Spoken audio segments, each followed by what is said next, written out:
Many of us struggle to maintain our sense of personal power within the context of relationships. Naturally, because of this, we develop all kinds of strategies for trying to gain power in relationships, and this leads to all kinds of power struggles within relationships. But today, I'm going to talk to you about just one of these strategies for gaining power within relationships. It's called the Oopsie, I'm sorry pattern.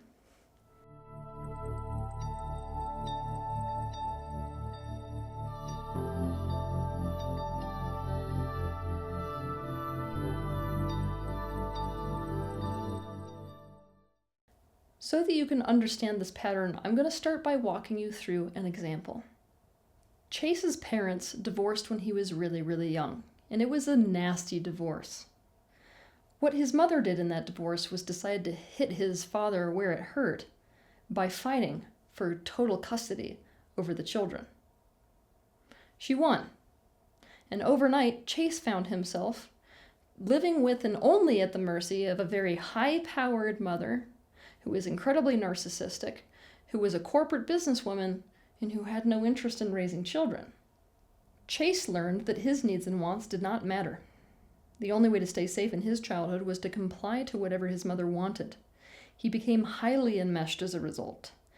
Chase learned that any time he brought up his needs and wants, he would be shut down because his mother would not accommodate them.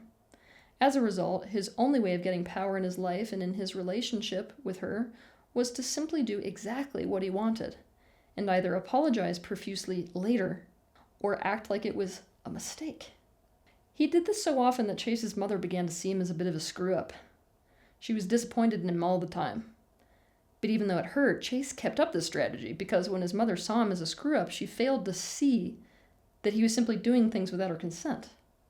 She also started to expect less of him, so he was out from under the pressure of her expectations. After all, Chase cared much more about finding a way to do whatever it is that he wanted or needed to do than he cared about his mother's approval.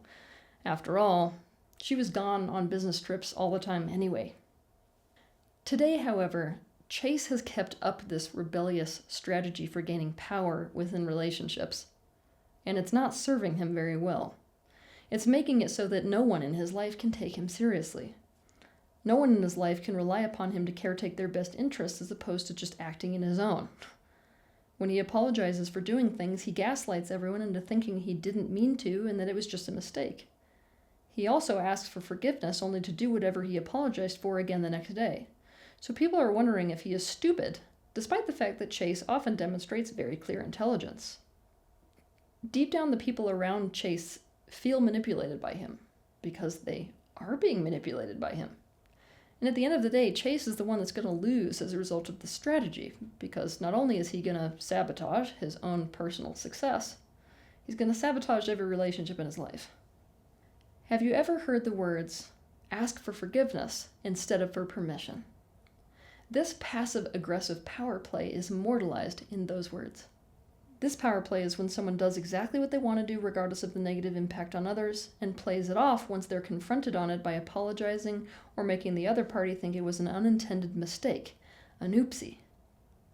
They expect specifically that by apologizing or by acting like it was a mistake, suddenly the conflict will immediately go away and they will have gotten away with it. People who use this passive-aggressive power play to the extreme often don't really care that much whether other people see them as stupid. Or if they do, they're in a bit of a lose-lose and it's an obvious choice for them. They would rather people see them as stupid than to never ever get their way or to be abandoned. Some people who employ this strategy in relationships go to the extreme so as to actually craft an image of stupidity that's false to the people around them. It's a guarantee that you've seen this strategy play out in the movies. Any of you who have watched action movies had to have seen this tactic employed at least once, where that person who has some aim, something they want or need, is going to go about getting it by acting like the idiot. And the people around them look at them and go, oh, it's just an idiot. I guess we have to let that behavior slide. And so they get away with whatever they're doing, whether it's spying or you name it. The thing that's important to recognize is that in these movies where you've got that character who is employing this strategy, Employing that strategy puts them in the power position in that moment. The bad guys just don't know it. When you play dumb, people see you as an annoyance instead of as the threat you are. People who are employing this strategy are looking to get away with getting what they want and need for their own personal best interests, but in a way that leads to absolutely no consequences. Many of the consequences that they think await them if they're straightforward about what they want and need in their own personal best interests in a given scenario. Now let's look at why this strategy works, shall we? And why people who employ this strategy often get away with it for so long. The reason is because society at large, I mean, it doesn't really matter which culture you're brought up in. Society at large right now within humanity has this idea that you're only good and only right if you forgive people who make mistakes. That you're only good and right if you make allowances and accommodations for other people who are less smart. And you're only good and right if you forgive those who apologize. Also, society only sees you as good and right if you lower your expectations relative to somebody who has demonstrated that they're not particularly competent. Bless their hearts. This means not only can the person employing this strategy, the oopsie I'm sorry strategy, get away with doing whatever they want and need and what's in their own personal best interest, regardless of the negative impact on others. You're the bad guy and the asshole if you have a problem with them and don't let them get away with it. So that you can understand this problem, I'm going to give you another example.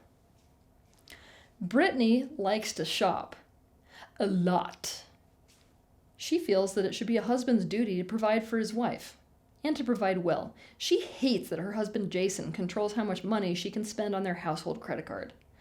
They've gotten in so many fights about the fact that consistently when Jason reviews the household expenses at the end of the month, he finds all kinds of unnecessary expenses for things that Brittany has purchased. Every month, Brittany feels shame and says that she's sorry that she did it and apologizes profusely and says it was a mistake and promises to stop buying stuff compulsively and running up their debt. But every month she does the exact same thing. Brittany is proving to be unworkable. Jason doesn't know if she's stupid or has some uncontrollable shopping addiction or what.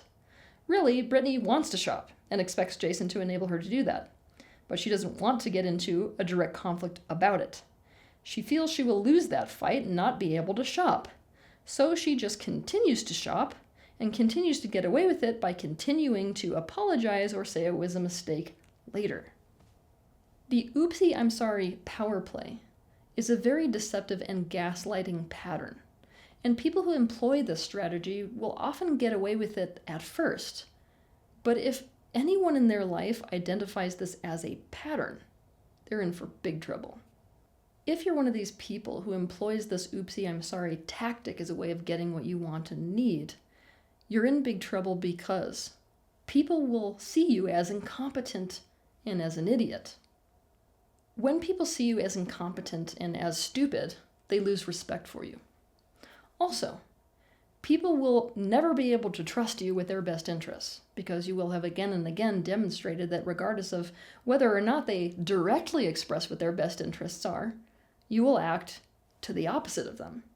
Or they'll be able to feel beneath the surface of this deception and feel that what you're really just trying to do is to get your own way regardless of the impact to anybody else, no matter what happens to that other person, which makes you a little weasel. The oopsie I'm sorry pattern is a pattern of self-sabotage.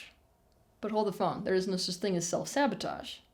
What's really happening is that these parts of you that are employing this strategy think that it's in your own best interest to do so, but that's because they don't see the genuine consequences of you using this strategy, especially in the long term. So even though these aspects are doing it for you, ultimately they don't see the detriment to you, which is why we call it a sabotaging behavior. If you demonstrate yourself to be the kind of person who does whatever you want, no matter the consequences to others, there's no possible way that people will want to be around you long term. You're going to lose your relationships. If you demonstrate yourself to be somebody who can't keep your word, no one's going to trust you. If you demonstrate yourself to be incompetent, stupid, or passively belligerent, no one will feel they can rely on you. So you can expect to be fired from jobs, never taken seriously, left out of things, put into positions of inferiority, and considered a liability instead of an asset by others.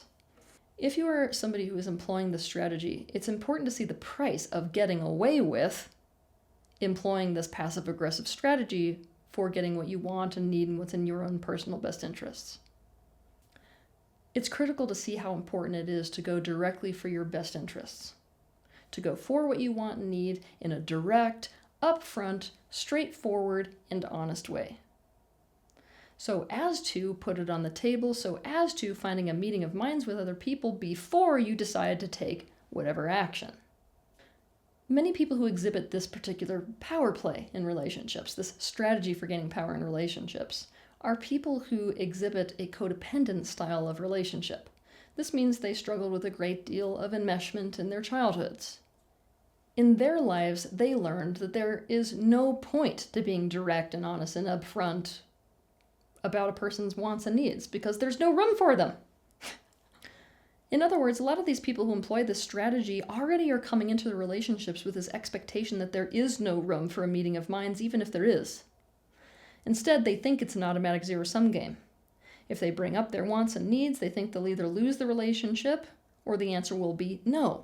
So it will mean that they will either be abandoned or not get what they want and need. They think that talking it out or standing for what they want and need leads to them losing and the other winning. Whereas if they simply act on it and pretend it's a mistake or apologize later, they will get what they want and need, i.e. be in power, but they will also get to keep their relationship at the moment, and the other person will lose. To understand more about this, watch my video titled, Why People Are Stuck in the Cycle of Either Complying or Rebelling.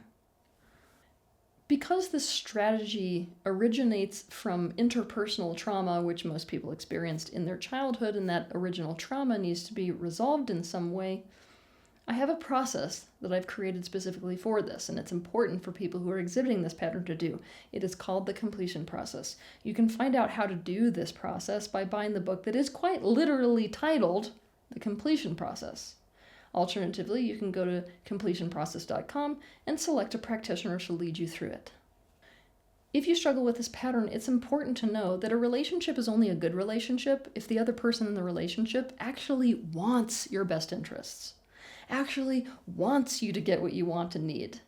But that doesn't mean that the second they're aware of what you want and need, that they're going to just love you and be great by abandoning their own wants, needs, and best interests. That's self-sacrifice. That's just you falling back into the patterns you learned in your dysfunctional childhood relationships. What it means to be in a good relationship is that both of you need to master the concept and practice of communication, and each really caring for the other person's wants and needs so as to find the highest and best win-win scenario in any situation. A big part of finding win-win situations in any relationship is the opposite of this pattern. It's the opposite of being deceptive. It's the opposite of manipulation.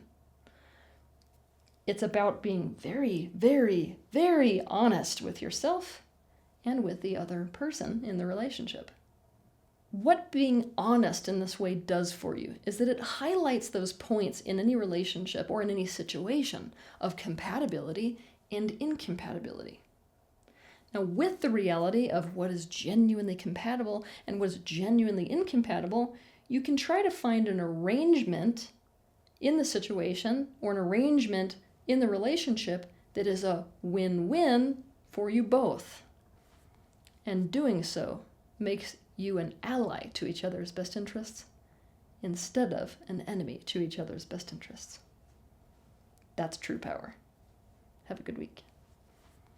If you liked this video, be sure to hit the like button, subscribe to my channel, and consider sharing this video with your friends. You can also click on the bell icon to be notified of the next time that I post a video. I want to thank you personally for the bravery that you have to step into awareness. I'll see you in the next video.